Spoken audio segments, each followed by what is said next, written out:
What is required from me in order to grow through this?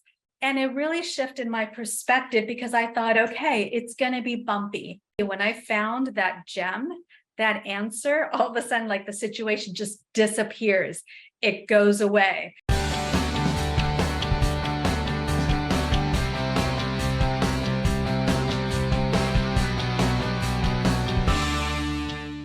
Look at what's calling you to become bigger, what's calling you to become better, and kind of have to say yes to it. And it's, I remember I went through a tough time and I was seeking advice from my coach. And she says, it kind of sounds like you're on a kind of like the boat, the whitewater rafting boat. And she says, what you have to do is hold on and enjoy the ride. And it really shifted my perspective because I thought, okay, it's going to be bumpy.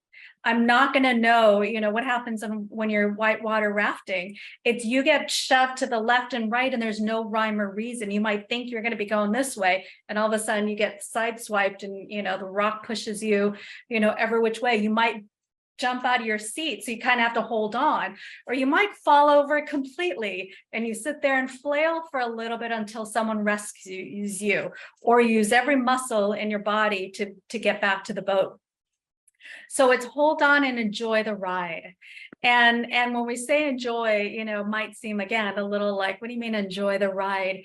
It's the less resistant we are to the shifts and the changes that are calling us to grow bigger, then the smoother it is. Because here's the difference. When we're resistant, we're looking at what we don't want. We're focused on that specifically, what we don't want, what's going wrong, what the problem is, what the constraint, the issue, all of that is. And because our focus is there, that's what we're going to create more of. Versus, oh yeah, that's a problem. Let me go back to, okay, what's the learning? What's the lesson? What is required from me in order to grow through this?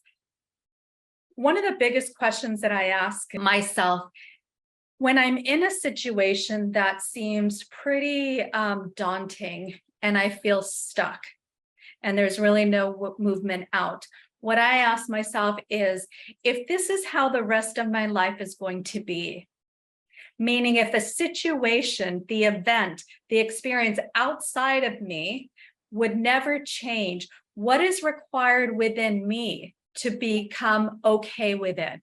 What is required within me to be strong, to be grounded, to be okay with this situation?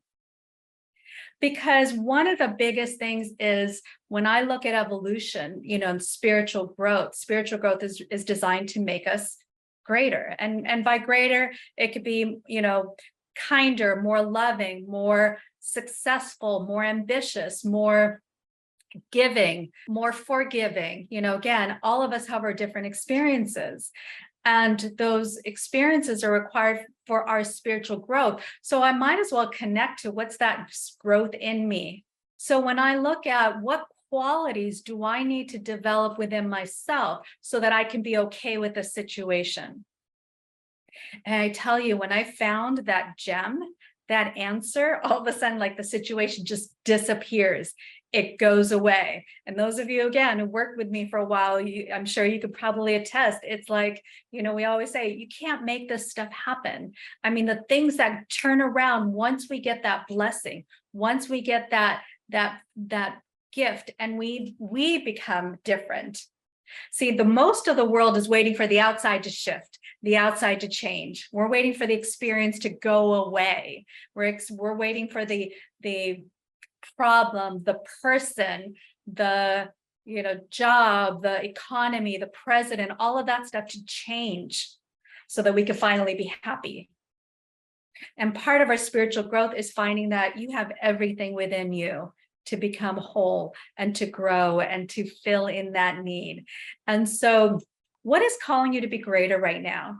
In what area of your life? Where are you hitting those roadblocks? What is, and again, that's, everyone has their curriculum. For some people, the curriculum is relationships. For some people, the curriculum is health. Someone might have, I've actually been doing a lot of healings lately, and I'm getting so many people with cancer. And I'm looking at this and I'm like, that's their curriculum. That's their curriculum. For some people, it's money. For some people, it's stability, it's their home. And so we all have our different curriculums, but because this is manifesting success, we could talk about specifically money or manifesting things.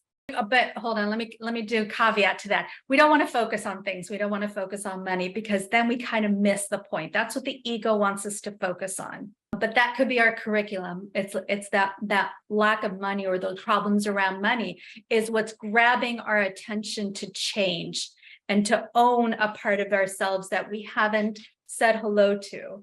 And the reason and why I say own part of ourselves that we haven't said hello to is because within you is the answer to every problem.